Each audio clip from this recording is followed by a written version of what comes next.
कितनी शादियां कर रखी हैं उसने? 5। 5 शादियां कर रखी हैं? जी, बहुत मारता था भैया। मेरा पैर जो है ऑपरेशन लायक हो गया था। ये पसली जो है मांसपेशियाँ फट गई थी मेरी। नमस्कार, आप देख रहे हैं गोंडा पब्लिक पोस्ट। मैं हूं शिवानंद मिश्रा। फ्रॉड करने वाले लोगों के बारे में बहुत सी खबरें आपने देखी और सुनी होंगी कि किस तरीके से लोग जालसाजी करते हैं और फ्रॉड करते हैं। लेकिन आज हम एक ऐसे जालसाज के बारे में आपको बताएंगे और दिखाएंगे जो शादियों का जालसाज है, यानी कि जो लगातार शादियां करता है और फिर अपनी पत्नी जिसको बनाता है उसकी प्रॉपर्टी भी बेचवाने की कोशिश करता है और कई बार यह कामयाब भी होता है। जी हाँ, यह बात हम इसलिए कह रहे हैं क्योंकि खुद उसकी पत्नी ने यह आरोप लगाया है और प्रभारी निरीक्षक कोतवाली नगर को प्रार्थना पत्र दिया और बाकायदा उसमें आरोप लगाया है कि उस व्यक्ति ने 1-2 नहीं बल्कि 5 शादियां की हैं। नाम है अताउल्ला और छोट्टन। इटिया थोक थाना क्षेत्र का रहने वाला व्यक्ति है। यह शादी करता है, इसके बाद प्रॉपर्टी बेचवाता है। हमारे साथ एक पीड़ित हैं जो उसकी पत्नी भी हैं, इन्होंने प्रार्थना पत्र दिया है। पूरा मामला क्या है, कैसे क्या कुछ होता था या क्या कुछ हुआ है, पूरी बात जानने की कोशिश करेंगे। क्या नाम है आपका? साकुरुन्निसा। क्या है, आपने प्रार्थना पत्र दिया है, शिकायत दिया है, क्या है पूरा मामला? यही मामला भैया, फ्रॉड की शादी वो करता है और जायदाद बेचकर भाग लेता है। चाहे आप मतलब औरत चाहे जहर खाए या फांसी लगाओ मजबूर होकर, उससे कोई मतलब नहीं रहता है बाद में। क्या नाम है उस व्यक्ति का?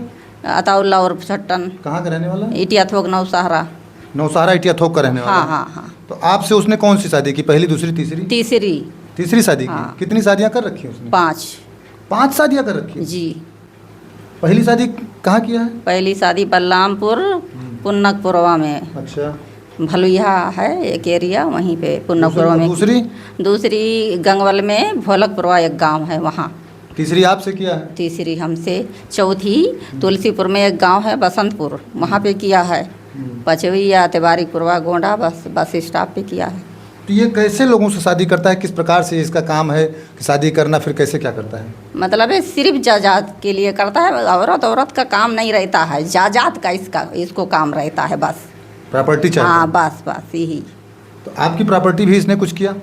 हाँ, तो हमारी प्रॉपर्टी तो बेचा, मकान को बेचा नहीं, बेवकूफ़ बनाकर। इसने कहा कि चलो हम तुमको 3 बिस्सा ज़मीन ले रहे हैं आपके नाम, हम पढ़े लिखे हैं नहीं। वहाँ पे इसने मेरा ज़मीन बेच दिया खरीदवाने के बहाने।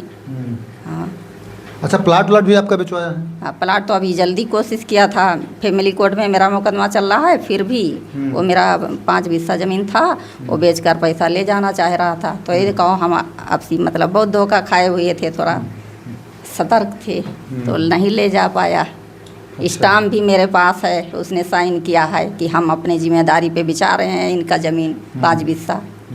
इसीलिए तो ये मेरा दरवाज़ा तोड़वा रहा था। वो पैसा पाया नहीं वो 5 बिस्सा का, और उधर मेरा फैमिली कोर्ट में अंतरिम खर्चा बन गया। इसी दुश्मनी से मेरा दरवाज़ा तोड़वा रहा था। अच्छा, आपको मारते पीटते भी थे? बहुत मारता था भैया। मेरा पैर जो है ऑपरेशन लायक हो गया था। ये पसली जो है मांसपेशियाँ फट गई थी मेरी, सच में। तो आपसे शादी कैसे किया था इसने? शादी तो मेरी माँ के द्वारा किया था। मेरा उसका क्या जान पहचान, वो कहाँ हम कहाँ क्या। तो एक दलाल है इटिया थोक भरजोतिया गांव एक है, वहाँ का एक भाड़ था बुढ़वा, मुनीर नाम था, मर गया। तो उसके द्वारा मतलब उसी के द्वारा ये गंगवल में भी शादी किया था, उसी बुढ़वा के द्वारा। वहाँ वो चच्चा बनकर गया, यहाँ भी वही आया। मतलब वो बुढ़वा परका था, ना जाने कहाँ करवाए होगा। अब हमारा वाला और उसका वाला खुला कि वही बुढ़वा करवाई रहा। तो बुढ़वा चच्चा बन के आया था। मेरी माँ से कहा कि ये मेरा भतीजा है, इसने अपनी बीवी को छोड़ दिया है, बच्चे पैदा नहीं थे। और हाँ, मेरी माँ जब देखने गई तो एक चिकवा था कयूम नाम का, तो उसका घर दिखाया इसने। इटिया थोक बाजार में रहता था। इसने कहा कि ये मेरा भाई है, ये मेरी भौजाई है। उसके घर पे गंगवाल वाली को 1.5 साल रखे था। उसके बाप को भी मतलब वही कई घर दिखाई शादी की रहा, चिकवा का वही घर हमारे मातारी की दिखाई। मतलब हाँ, दूसरे का घर दिखा देता है, इसके बाद शादी। हाँ, अपने दोस्त का चिकवा का घर दिखाए शादी कर। और किसी की प्रॉपर्टी बेचवाई या हथियाने की कोशिश की है? अब हमारी तो बेचवाई है। अभी तुलसीपुर में लगा है, उसके निकाह में है अभी ये हैं। अब कामयाब हुआ वहाँ की नहीं हुआ, अब वो तो वही बता पाएगा। लेकिन अभी उससे तलाक वलाक नहीं हुआ है।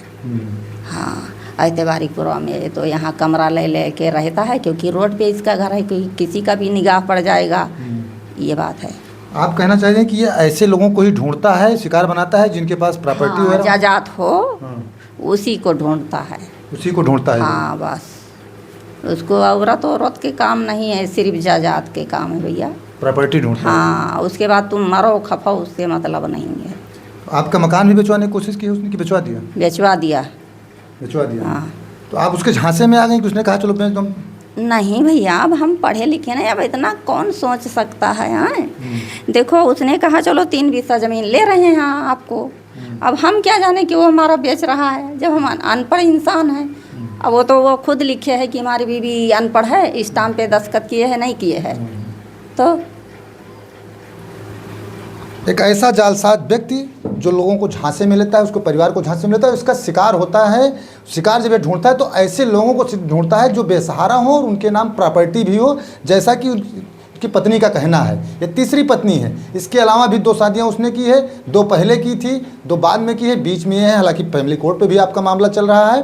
और इसके अलावा प्रभारी निरीक्षक कोतवाली नगर को आपने प्रार्थना पत्र दिया है और सीधे तौर पर आरोप लगाया है कि यह शादियों का जालसाज है। ऐसे व्यक्ति से इनको न्याय दिलाया जाए। आप लोग भी सावधान रहें ऐसे व्यक्तियों से, क्योंकि समाज में तमाम तरीके के लोग हैं, लेकिन ऐसे भी लोग हैं जो सिर्फ प्रॉपर्टी के लिए ही शादी करते हैं। इसके बाद उनकी प्रॉपर्टी बेचवाने की कोशिश करते हैं, जैसा कि इनके मामले में हुआ, साकुरुन्निसा के मामले में हुआ। इनकी प्रॉपर्टी भी बेचवाने की कोशिश की। अभी इस उम्र में या कोर्ट कचहरी के चक्कर लगाने को मजबूर हैं, और मजबूर किसी और ने नहीं किया है, मजबूर किया है इनके खुद के पति ने किया है। एक सवाल आपसे और कर लेते हैं, ये जो ज़मीन है, घर है आपका, ये आपको कैसे मिला था? वसीयतनामा मेरी माँ ने किया था। आपकी माँ ने आपको जी वसीयत किया जी। था? हाँ। तो इन्होंने पता लगाया होगा, अताउल्लाह ने की प्रॉपर्टी इनके नाम बाद में किया था, इससे शादी होने के बाद हो किया अच्छा। था। ये तो मेरा बेटा था तब मेरी माँ ने वसीयत किया था। अच्छा। हाँ।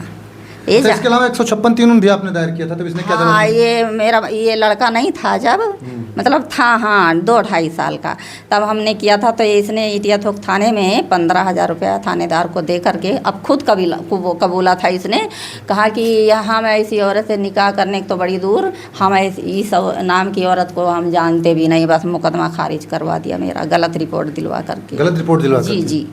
अच्छा, दोबारा इसने कैसे स्वीकार किया कि अब इसकी पत्नी है? अब ये लड़का हो गया था, इसने जाना कि मुझे थोड़ा ज्ञान आ गया कि हमने कहा DNA जांच करवा देंगे आपसी, तो ये इसलिए एक्सेप्ट कर लिया अदालत पे, कहा कि ये मेरी बीवी है, मेरा बच्चा है, इसलिए वो मजबूर है अब इस बच्चे की वजह से। अताउल्लाह का साथ उसके अन्य लोग भी देते होंगे, और लोग भी होंगे, कौन लोग उसका साथ देते हैं? उसकी पत्नी, उसके बच्चे तारिक चौधरी और उसकी पत्नी शकीला, ये दोनों उसके इस काम में साथ देते हैं। जैसे कि बेचवा कर जब पैसा ले जाता है तो तारिक चौधरी के ही खाते में जमा करता है, वो अपने नाम खाता कभी नहीं खुलवाता है। ये बात है ना भैया। और जब हथियार लेता है जायदाद बेचवा करके, तब इन लोगों को लगा देता है गाली देने के लिए, धमकी देने के लिए, कि ताकि ये साइड हो जाए, पीछा छोड़ दें। इसलिए आपको भी धमकी मिली? धमकी मिली क्या, को गाली वो औरत दे रही है, इतनी भद्दी तुमको मरवा देंगे, पिटवा देंगे भैया, इतनी बुरी गाली दे रही है। हाँ। और मतलब इसकी पत्नी भी इसके अपराध में शामिल है? जी जी, बिल्कुल सफा सुथरा बात है भैया। पहले अच्छा ये बताओ, जब मेरी शादी हुई थी 25 साल, उसका कोई आता पता नहीं, ना वो फ़ोन किया, ना उसने गाली दिया मुझे कभी। जब मेरा घर बेच लिया तो वो गाली देने क्यों स्टार्ट हो गई, आप बताइए पहले। तो इसने इजाज़त दिया कि अब इसको तुम कचवाओ। हैं, एक ही ज्योति गोस्वामी, उसका मैं मैसेज रखे हूँ उसके नंबर से, तारिक चौधरी, उसके नंबर से मुझे इतनी गाली लिखी नहीं भैया, दांत के तले उंगली दबाई हो, दांत के तले उंगली आ जाएगी, इतनी गाली। हाँ, वो मैसेज मेरे पास मौजूद है।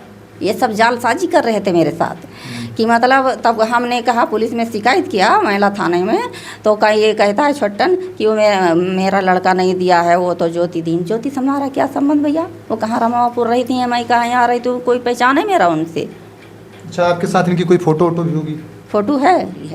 ये पहले इनकार कर चुका है व्यक्ति कि इनकी पत्नी ही नहीं है, लेकिन दोबारा से जब ये बेटा हो गया तो इन्होंने DNA जांच की जब बात की तो ऐसे व्यक्ति ने स्वीकार भी किया है। बाकायदा शपथ पत्र एक हम आपको दिखाएंगे स्क्रीन पर, आप शपथ पत्र को देखिए और पढ़िए। उसमें साफ तौर से उस एफिडेविट में लिखा है कि यह मेरी पत्नी है, इनका प्लाट मैं बेचवा रहा हूँ और जिसकी जिम्मेदारी मेरी होगी। अब आप सोचिए कि एक एफिडेविट तक क्यों, क्योंकि कहीं ना कहीं इनका दबाव रहा होगा, इसलिए उसने एफिडेविट भी साइन की है। ऐसे लोगों से सावधान रहने की जरूरत है। उम्मीद है इनके मामले में न्याय होगा और उचित कार्रवाई होगी। अब देखते रहें गोंडा पब्लिक पोस्ट।